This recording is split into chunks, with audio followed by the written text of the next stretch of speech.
Welcome, everyone, to Civil Clarity Reports. I am one of your three hosts, John Noel, along with Jody Kirk and Marty Espinosa.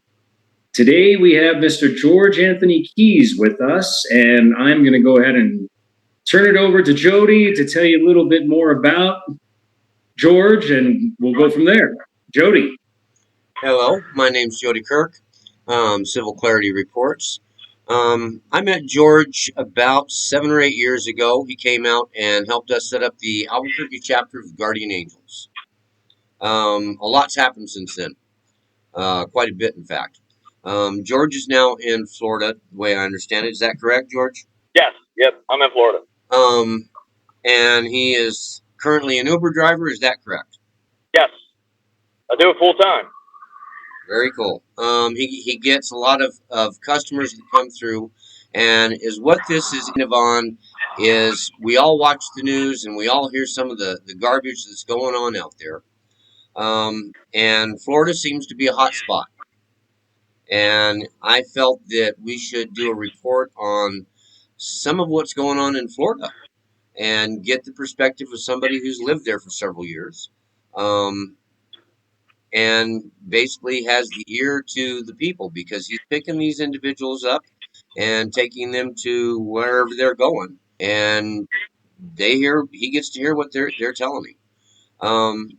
George, I'm going to turn it over to you and let you give us an introduction on yourself, where you're from, why you're in Florida now, how long you were with the Guardian Angels, and your status now, that kind of stuff. Okay, well, like I said, my name's George Keys. Everybody, I have a nickname. Everybody calls me Taz. Well, I got that from the Angels when I joined. It's because I have a tattoo of Taz on my arm. I joined the Guardian Angels back in 2009, I think it was, in May. And I was with them for 14 years. And right now I'm no longer with them. Yeah. I moved to Florida. I'm originally from Maryland, Baltimore. I know all you guys have heard, Baltimore City in the news all the time. It's crazy over there. It still is. I have kids. I have older kids. They're 26, 24. I have a 9-year-old and a 3.5-year-old. And I am 51 years old. This is Marty here. I've got a question. You keep mentioning Baltimore City. Is that Baltimore? When you were Baltimore talking, City. it's Baltimore, the city of Yeah. Baltimore. Oh, okay. I was confused. I didn't know if it was a suburb or stuff. I have a question. No. When you were a Guardian Angel there, right? Your relationship with the police department and what kind of obstacles were you facing with them, if any, and what kind of obstacles are they facing and are still facing, were facing, and are still facing now with regards to the taking of your authority? Yeah, there was no obstacles. The police love the Guardian Angels there in Baltimore. They still do. I know he's really my mentor, Marcus Strider Dent. He's chapter. He was the chapter leader. I think he's moved on to like district regional director or something over there. But he still runs the chapter over there in Baltimore, and he's a really good leader. And they let him do what he wants there, even the police. He's on news. He's on the news all the time. He's trying. I mean, he's trying to fix something that I've already told him that it's going to be hard to do, and he's still doing it. But I guess God's on his side, but he's still plugging at it. But Baltimore's a tough cookie to crack, man. What kind of violence did you guys have faced there during your duty there? Well, the same old shooting, gang related, all that, drug dealing. But towards you guys. He's had a couple incidents, but not, since I've been an Angel over there, not really nothing really life threatening. I've had bottles thrown at me. Been called names. We've had somebody, try to, he pulled out a 3-bladed knife or I don't know what kind of knife it was, but there was more of us than him, so he just hopped in his car and took off. But his girlfriend was with him. I mean, this is the kind of instance we had, but it was nothing life threatening. We didn't have anything like that. But people really respected the Guardian Angels in Baltimore, especially when we walked around. I mean, even the gangs, they would come up and say, "Hey, man, nice to see you guys." I mean, that's what kind of treatment we got. Wow, that's interesting. The whole thing is about stopping violence, Right. Well, actually, I mean, Baltimore has gone even more south since all this stuff's been happening this past 3 years. I think in every blue city it has, really. Excellent. Yeah, I get kicked back here from Mayor Keller. He considers us vigilantes. So he's pushed hard about not letting us in. Now, APD let us in, no problem. And they loved the fact that we were starting up here. The sheriff's department, on the other hand, wouldn't even return phone calls. I sent emails. I finally got in touch with them, and they didn't want to have too much to do with us. But that was under the last administration of the last sheriff. The new one, I'm not so sure about what's going on with him.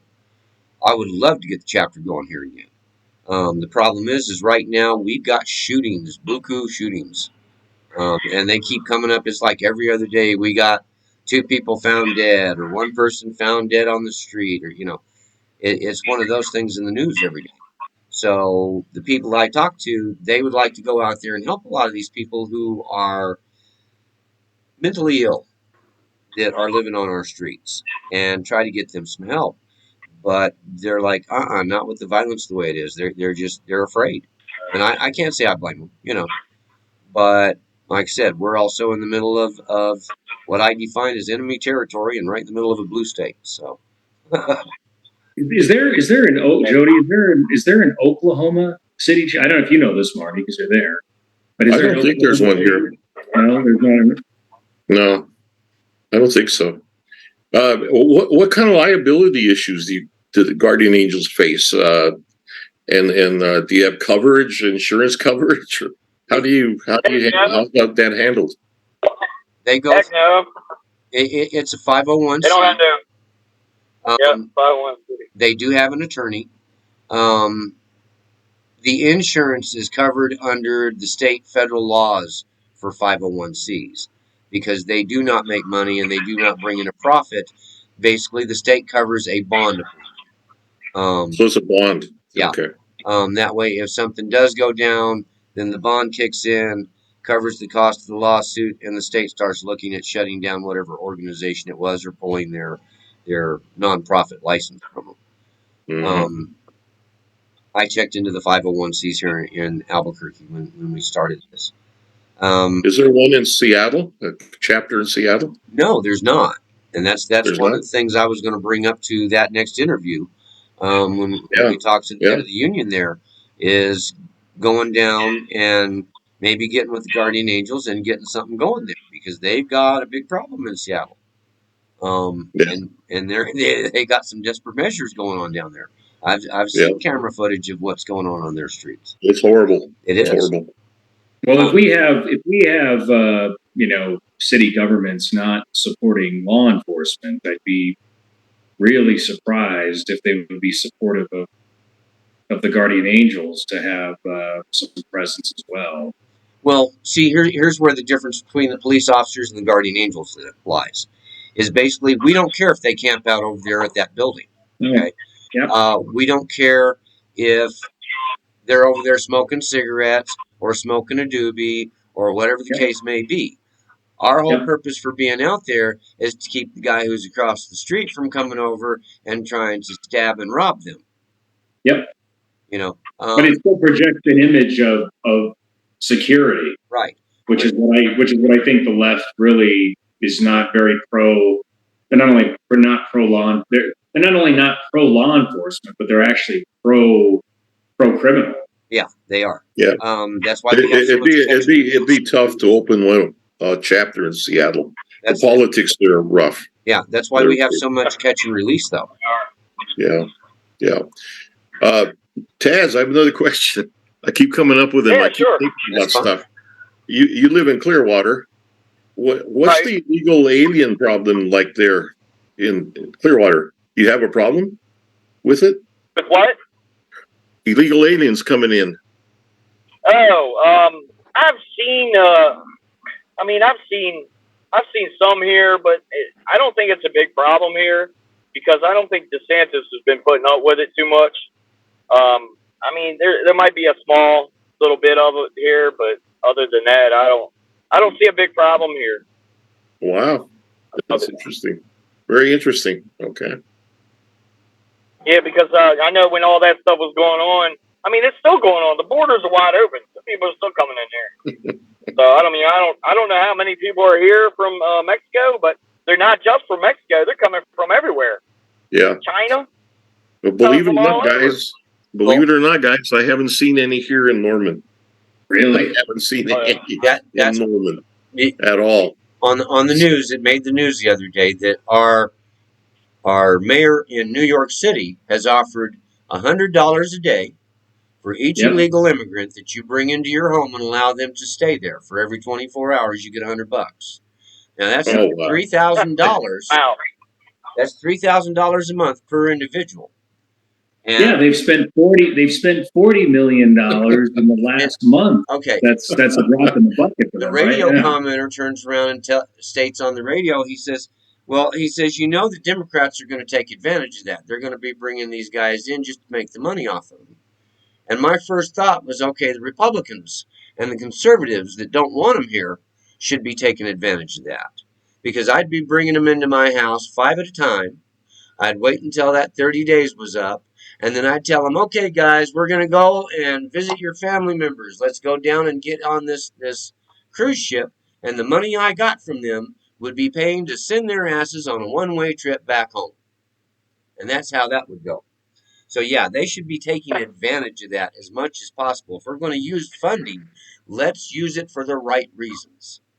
Well, you know, and I agree with. I hear what you're saying, and then I mean, I think at the end of the day, fellas, you know, you've had a ideology on immigration for a while now that has been more, or at least on the surface, viewed as compassionate and caring, and these are human beings that just want to work, and there's no doubt that the majority of them, I truly believe that is. With that being said, the realities of stressing out the education system, the healthcare system, you know, there is a factor of crime that we can't dismiss. That does include drugs. That's a huge factor. Human trafficking. That's a huge factor. I think what's interesting about what the mayor in New York, and this is what is brilliant about what DeSantis did. I mean, this is brilliant. Is that he really gave them a taste of their own medicine by shipping them to the. And look, Greg Abbott has started to do this. I think other conservative states are. I mean, that was absolutely brilliant. That idea that DeSantis had.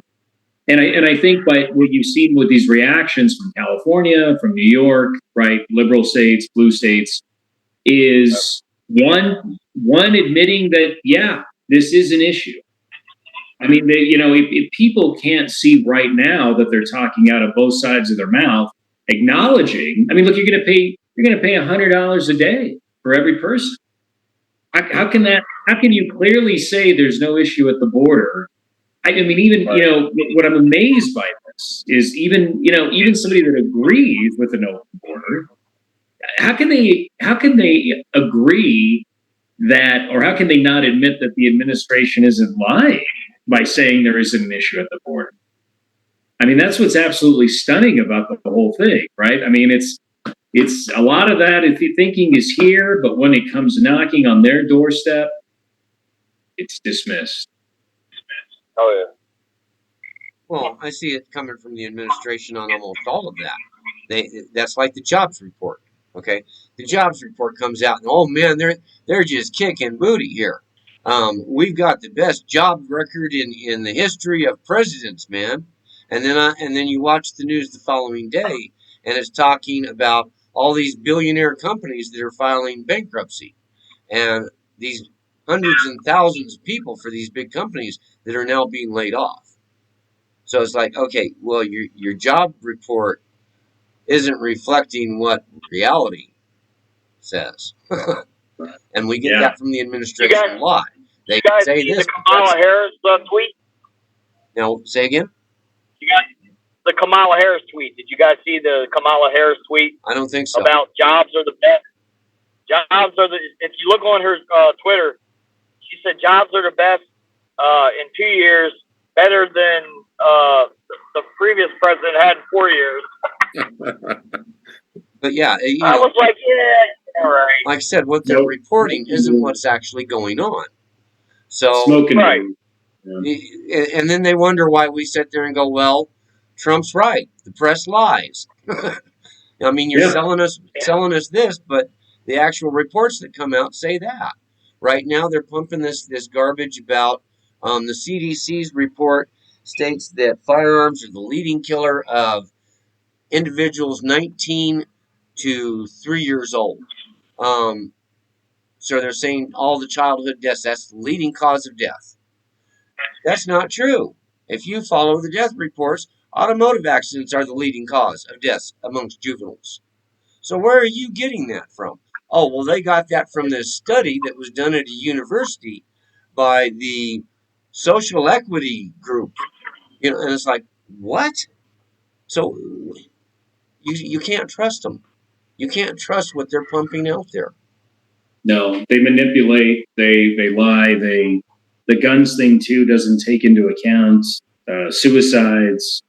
What they use, how they try to use that to their advantage is to make a case against uh, semi-automatic weapons like the AR-15 and try to they make it sound as if it's a school shooting issue, and it isn't. I mean, look, guns sadly do kill people, but we're talking mostly the majority of these deaths too that are related to handguns.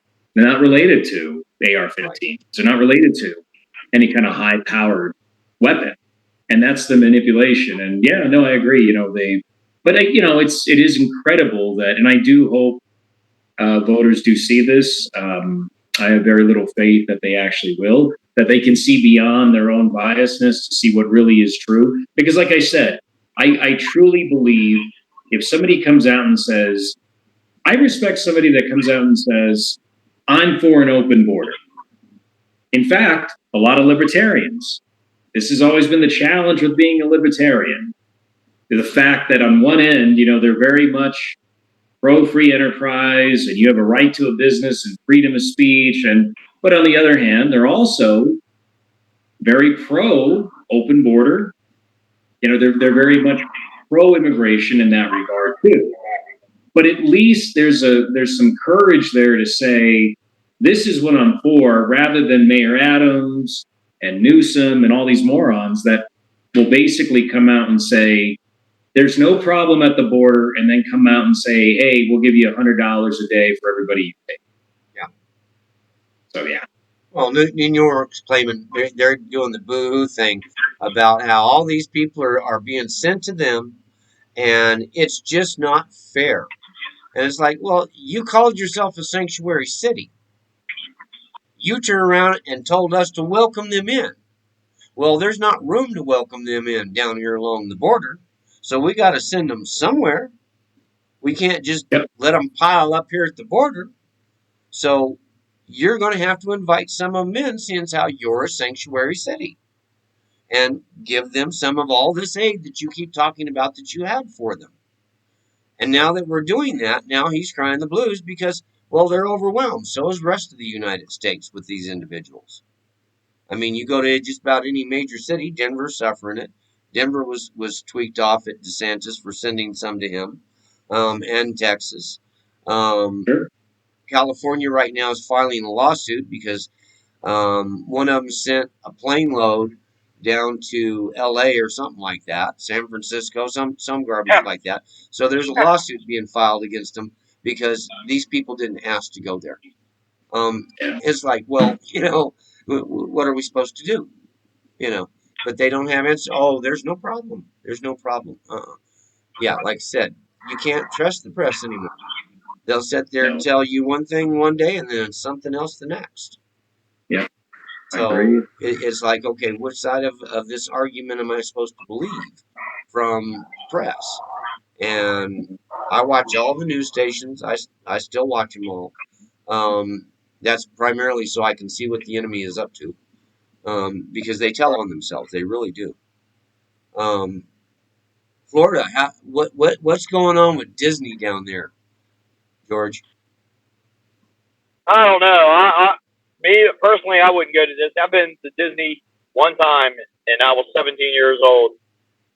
I mean, I told my wife she wants to take the kids to Disney. I'm just shaking my head. I'm like, I don't know if I want to do that. She's like, yeah, but they're kids, they don't look at it like that, like we do. And she didn't want them to,